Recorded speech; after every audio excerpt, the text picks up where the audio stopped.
Kaixo eta ongi etorri jakindunera. Gaur, antzekotasunak ikusiko ditugu.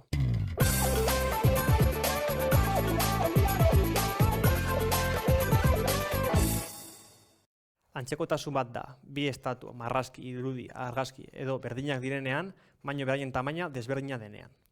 Oso garrantzitsua da antzekotasunak zuzenki proportzionalak direnean aplikatu behar dela. Beraz, hau jakinda adibide hau egingo dugu. Suposa ezagun oporretan goazela, eta estatua hau asko gustatzen zaigula. Arazoa 8 metrokoa dela, beraz ezin dugu etxean sartu. Beraz, txiki hau erosiko dugu, metro batekoa, zandakoa. Antzekotasunak zuzenki proportzionalak izan behar dira.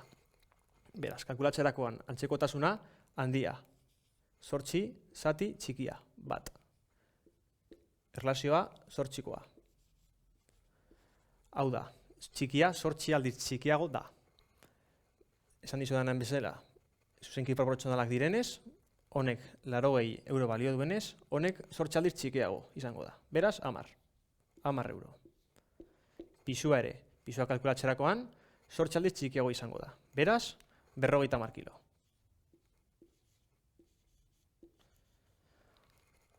Hau jakinda bestariketa bat egingo dugu.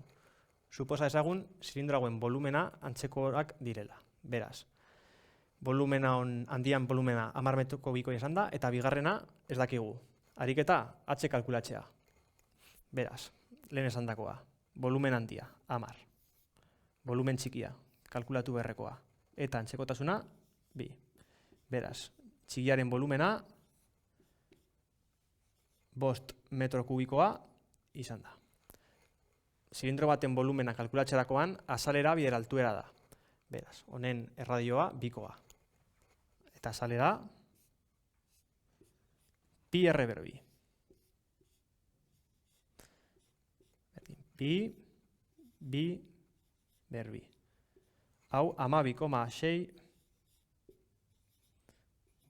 metro karratu. Beraz, volumena esan dakoa. V. Azalera bider altuera. Azalera esan dakoa. 12,6